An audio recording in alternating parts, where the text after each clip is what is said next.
नमस्कार, मैं हूं शम्स ताहिर खान और आप देख रहे हैं वारदात।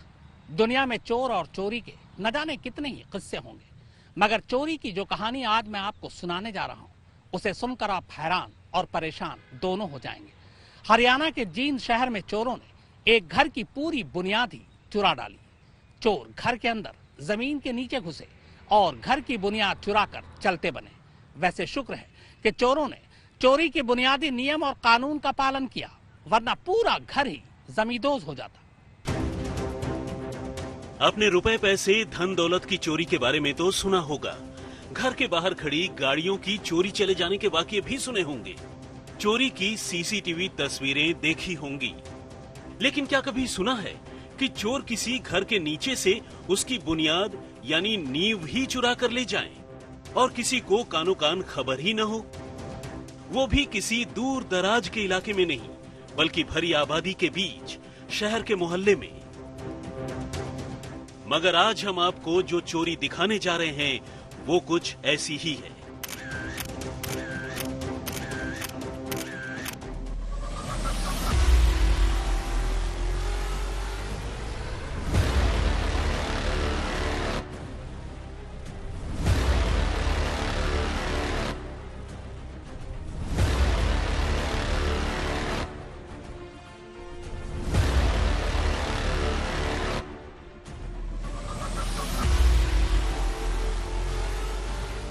घर के नीचे से बुनियाद की चोरी का ये अजीबोगरीब वाकया है हरियाणा के जींद शहर का, जहां चोरों ने रातों रात इतनी बड़ी और हैरान करने वाली वारदात को अंजाम दिया और चुपचाप निकल गए।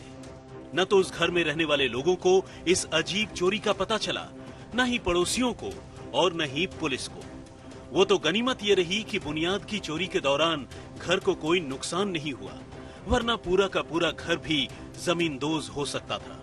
और इन हालात में कितनी जिंदगियां खत्म हो जाती, इसका सही सही अंदाजा लगाना फिलहाल किसी के लिए मुमकिन नहीं। जींद के पटेल नगर में रहने वाले दिलबाग का यही वो मकान है जिसकी बुनियाद चोरों ने गायब कर दी। असल में 2000 स्क्वायर फीट में बने इस 2 मंजिला मकान को दिलबाग ने जमीन से 4 फीट ऊपर उठाने का ठेका दे रखा था। ठेकेदार कुलबीर सिंह धीरे धीरे हाइड्रोलिक जैक्स के सहारे इस मकान को इंच दर इंच ऊपर उठा रहे थे। पिछले 20 दिनों में मकान करीब 2.5 फीट ऊपर उठाया जा चुका था और इसी ऊपर उठाने के सिलसिले में ठेकेदार ने पूरे मकान के नीचे कुल 170 जैक लगा रखे थे। लेकिन एक रोज देर शाम तक काम करने के बाद अगली सुबह जब मजदूर वापस लौटे तो मकान के नीचे लगे जैक्स की हालत देखकर सन्न रह गए। 170 में से 40 हाइड्रोलिक जैक रातों रात गायब हो चुके थे। मकान उठाते हैं जी, ये पहली बार हमें 12-13 साल में पहली बार ये हादसा हुआ जी, जो नीचे से जैक निकाल के ले गया है जी। ये मौत का खतरा था जी, मालिक भी मरे, वो आप भी मरे और दूसरे पड़ोसियों को मारा रहे और मकान भी पड़े रहे। सबसे खतरनाक काम कर दिया जी। पहली बार ऐसा काम किया किसी ने जो नुकसानदायक काम किया है। आज तक ऐसा काम नहीं हुआ था कभी पहले भी। अब ऐसे हाइड्रोलिक जैक जिनके ऊपर सैकड़ों टन का वजन लदा हो, ऐसे हाइड्रोलिक जैक जिनके ऊपर पूरी की पूरी 2 मंजिली इमारत टिकी हो, ऐसे हाइड्रोलिक जैक जिनके खिसक जाने से पूरा का पूरा मकान गिर सकता हो, भयानक हादसा हो सकता हो। अगर चोर मकान के नीचे घुसकर ऐसे जैक ही चुरा ले जाएं, तो फिर लोगों का हैरान होना लाजमी है। सुबह सवेरे जब मजदूरों ने दिलबाग के मकान के नीचे ये मंजर देखा तो वो भी सख्ते में आ गए। उन्होंने फौरन ये बात अपने ठेकेदार को बताई। ठेकेदार ने मकान मालिक को और फिर जींद पुलिस को। चूंकि मामला हैरान करने वाला था, जींद पुलिस ने भी बिना वक्त गंवाए इस सिलसिले में गुमनाम चोरों के खिलाफ केस दर्ज कर लिया और मामले की जांच करने मौका वारदात पर आ पहुंची। 170 जैक लगे हुए थे और 40 चोरी बताए गए हैं। मुकदमा दर्ज किया गया है, जांच जारी है। जल्द से जल्द इसको सफल बनाने की कोशिश की जा रही है। छानबीन में करीब 40 जैक गायब होने की बात तो साफ हुई ही, ये भी पता चला कि चोरों ने 170 में 40 हाइड्रोलिक जैक बेहद करीने से निकाले, यहाँ तक कि इस बात का भी खास ख्याल रखा कि निकाले जा रहे जैकों के दरमियान एक निश्चित दूरी हो, ताकि जैक निकाले जाने के दौरान या निकलने के बाद मकान का बैलेंस न बिगड़े और मकान धराशायी न हो जाए। अगर वैसे होता तो ये वैसे जैक लगा रखे होते नहीं, पहले ठाणे से पहले हम जैक लगाते हैं, अरे चैनल नहीं भरी होती तो अगर ऐसे जैक निकालता तो मकान पड़ जाता। ये तो वेल्ड कर रखा, शिकंजा बांध रहा है इसलिए रट गया, सीधे सीधे जैक निकाल लेगा इसलिए काम चल गया। वेल्ड कर रखा था, वेल्ड करने से ऐसे दिक्कत नहीं आती। 2-4 जैक 5, 10, 20, 50 जैक पूरे रहने की बात है जी। पहली बार ये हादसा हुआ जी, इतना तो ये तो बहुत दिक्कत वाली बात आई जी इसमें तो। गनीमत ये रही कि चोरों की तकनीक काम आ गई और मकान को कोई नुकसान नहीं हुआ, लेकिन ये चोरी जितनी अजीब थी उतना ही खतरनाक भी था, क्योंकि जरा सी हेर फेर से मकान गिर भी सकता था और इसका अंजाम क्या होता ये सोचकर भी सिहरन पैदा होती है। लेकिन इसी चोरी ने एक बात साफ कर दी, वो ये कि चोरी की ये वारदात किसी मामूली चोर गिरोह का काम तो कतई नहीं हो सकता, क्योंकि सैकड़ों टन वजन वाले मकान के नीचे से हाइड्रोलिक जैक खोलकर निकाल ले जाना हर चोर के बस का रोग नहीं है। चोरी के हाइड्रोलिक जैक बेचकर उससे कमाई करना भी इतना आसान नहीं है। ऐसे में अब पुलिस को शक है कि हो न हो इस चोरी के पीछे किसी ऐसे टेक्निकल इंसान का हाथ हो सकता है जिसे जैक के सहारे मकान ऊपर करने का तजुर्बा हो। कहने का मतलब ये कि चोर कोई ऐसा शख्स हो सकता है जिसे इस काम की जानकारी है, या फिर जो ये काम पहले कर चुका है। लेकिन वो है कौन? सबसे बड़ा सवाल फिलहाल यही है। विजेंद्र कुमार, जी आज तक।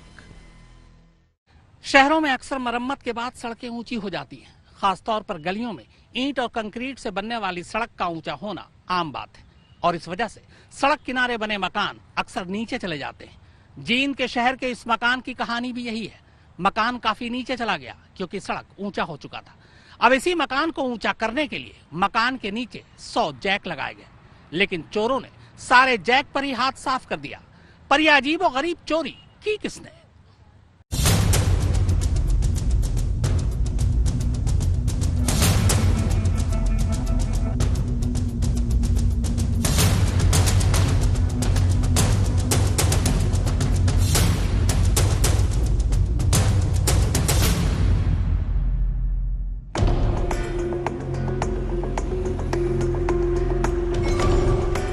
जींद के पटेल नगर की यह गली पिछले 20 सालों में कई बार बनी, कई बार बिगड़ी और इसी बनने बिगड़ने में इस गली की ऊंचाई करीब 4 फीट बढ़ गई। ऐसे में जो मकान पुराने थे वो अपने आप सड़क की ऊंचाई के मुकाबले नीचे चले गए। हालांकि जो मकान बाद में बने और जिनकी ऊंचाई पहले से ही ज्यादा थी, उन पर गली के ऊंचे होने का ज्यादा असर नहीं हुआ। लेकिन इसी पटेल नगर के रहने वाले दलबीर का मकान चूंकि 20 साल से भी ज्यादा पुराना है, उनका ये मकान पिछले कुछ सालों में गली की ऊंचाई से काफी नीचे चला गया। नगर परिषद की ओर से आखिरी बार ये गली 2 महीने पहले बनवाई गई। तब ये सड़क एक बार फिर 7 इंच ऊपर चली गई। ऐसे में गली की गंदगी, बारिश का पानी और दूसरी कई वजहों से उन्हें अपने मकान में रहने में दिक्कत होने लगी और तब उन्होंने अपने मकान को गली की ऊंचाई से ऊपर उठाने का फैसला किया और इसके लिए बात की एक लोकल ठेकेदार कुलबीर से। कुलबीर वैसे तो पेशे से राजमिस्त्री है, लेकिन नीचे जा चुके मकानों को जैक के सहारे ऊपर करने के मामले में वो इंजीनियरों को भी पीछे छोड़ता है। ऐसे में मकान मालिक दलबीर के कहने पर ठेकेदार कुलबीर ने मकान को करीब 4 इंच ऊपर उठाने पर हामी भरी और इसके लिए 2 लाख रुपए में ठेका तय हुआ। तय ठेके के मुताबिक खुद ठेकेदार कुलबीर और उसके मजदूर पहले मकान का जायजा लेते, मकान की नींव के इर्द गिर्द जमीन की खुदाई कर उनमें लोहे का एंगल फिट कर मकान को सपोर्ट देते और फिर धीरे धीरे मकान के नीचे भी नींव के आसपास की मिट्टी निकालकर वहां एक एक कर हाइड्रोलिक जैक फिट करते। लेकिन ये जैक मकान की मौजूदा ऊंचाई पर ही फिट की जाती और फिर जब पूरा का पूरा मकान हाइड्रोलिक जैक के ऊपर खड़ा हो जाता तो फिर इंच दर इंच मकान को ऊंचा किया जाता और तब आखिरी में खाली जगहों पर मिट्टी और कंक्रीट भरकर मकान को नई ऊंचाई पर रख दिया जाता। इस दौरान मकान में रहने वालों को कुछ दिनों के लिए कहीं और शिफ्ट होना पड़ता। नीचे 2 फुट खाई खोदते हैं जी। खाई खोदने के बाद हमें लेवल करते हैं। पहले मकान लेवल में साल लगा के फिर जैक लगाते हैं हम। जैक लगने के बाद हम फिर चैनल भरते हैं लोहे की, जैसे ये चैनल रही, ये चैनल भरने के बाद फिर चैनल वेल्ड करते हैं हम। सारी चैनल वेल्ड, सारा मकान में शकंजा बांधते, जैसे मिस्त्री आदमी नहीं जांगड़ा खाती जो करता है, शकंजा बोलते हैं उसको, उस शकंजे की तरह इसको जगड़ देते हैं, बांध देते हैं। इसे उठाने में कोई दिक्कत नहीं आती, नुकान उठता रहता है। पूरा उठने के बाद फिर बाद में चैनल निकालते रहते हैं और फिटिंग कर देते हैं। इसकी मजबूती दूनी बन जाती है। कोई अनजान होता तो सारे दीवार के खोल देता, ये गिर भी सकती थी। कोई ऐसा ही जानकार था कि यहाँ से निकालो, यहाँ से निकालो, ये पड़ेगा नहीं। संभावना थी पड़ भी इसके? हाँ, संभावना तो थी। जैसे एक दीवार के या दो दीवार के इकट्ठे खोल देता तो मकान गिर जाता, हादसा हो जाता। यहाँ ये तो ज्यादा नुकसान हो जाता। बिना डिग्री वाले इन देसी इंजीनियरों के कमाल को बस इसी बात से समझिए कि पूरे उत्तर भारत में मकान ऊंचा करने वाले ऐसे ठेकेदारों की अपने आप में कोई कमी नहीं है। और ये मकान सिर्फ ऊंचा ही नहीं करते हैं, बल्कि मकान मालिक की जरूरत और मांग के मुताबिक मकानों को करीब 50 से 60 फीट तक किसी भी दिशा में शिफ्ट भी कर देते हैं। तय ठेके के मुताबिक कुलबीर ने अपने मजदूरों के साथ ये काम शुरू भी किया, लेकिन इसी बीच खेल हो गया और चोर करीब 40 जैक मकान के नीचे से निकालकर फरार हो गए। वैसे तो ये पूरा का पूरा ठेका ही 2 लाख रुपए का था, लेकिन चोरों ने 40 जैक चुराकर कुलबीर को काम पूरा होने से पहले ही 1 लाख रुपए का फटका लगा दिया। अब जाहिर है इस चोरी की अजीबोगरीब वारदात के बाद जहां मकान ऊंचा उठाने वाला ठेकेदार सकते में है, वहीं पूरा का पूरा शहर हैरान है। हालांकि पुलिस को यकीन है कि चोर कोई ऐसा जरूर है जिसे इस काम की समझ है। विजेंद्र कुमार, जींद, आज तक। दुनिया भर में चोर और चोरी के किस्से भरे पड़े हैं। कहीं चोरों ने चलती ट्रेन से खजाना लूट लिया, तो कहीं चोर पूरा पुल ही चुरा ले गए। आइए अब देखते हैं एक नजर उन चोरियों पे जो अपने आप में हमेशा सुर्खियां रही। दुनिया में अजब गजब चोरी की वारदातों की कोई कमी नहीं। इनमें कई तो अपने हिंदुस्तान की ही हैं, जिनके बारे में सुनकर कोई भी अपने दांतों तले उंगली दबा ले।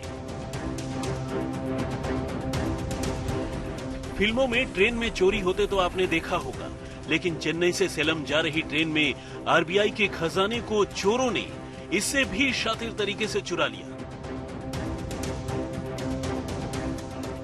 रात भर के सफर के बाद सुबह जब ट्रेन एगमोर रेलवे स्टेशन पहुंची, तो वहां ट्रेन की छत कटी हुई थी और ट्रेन के एक खास कंपार्टमेंट में रखे गए 340 करोड़ के खजाने को चोर साफ कर चुके थे। 2016 की इस वारदात ने लोगों को चौंका दिया था। हालांकि बाद में पुलिस ने मामले को सुलझा लिया और चोरों तक पहुंच गई। गाजियाबाद के मुरादनगर में स्टेट बैंक ऑफ इंडिया की ऑर्डिनेंस फैक्ट्री शाखा में साल 2015 में एक अजीब चोरी हुई। बैंक की छत में छेद कर एक चोर अंदर घुसा और पूरे 3 दिनों तक बैंक के अंदर रहकर चोरी करता रहा। यहाँ तक कि वो चोरी के लिए साजो सामान के साथ साथ खाने पीने की चीजें भी लेकर पहुंचा था। लेकिन इससे पहले कि वो चोरी पूरी कर बाहर निकल पाता, बैंक वालों को भनक लग गई और वो रंगे हाथों पकड़ा गया। विदेशों में अजब गजब चोरी के वाकये तो और भी हैरान करते हैं। 1992 में जब लॉस एंजलिस में दंगे हुए थे, तो वहां कुछ लोग इलेक्ट्रॉनिक सामानों की चोरी कर रहे थे, लेकिन कुछ फेडरिक ऑफ हॉलीवुड नाम की एक दुकान में घुसे और वहां से करीब $20,000 के महिलाओं के अंतः वस्त्र लेकर भागे। रूस में एक ऐसा दिलचस्प वाकया सामने आया जहां एक जेल अधिकारी को सड़क चुराने के इल्जाम में पकड़ा गया। उस पर सड़क की खुदाई कर मिट्टी निकालने का इल्जाम था।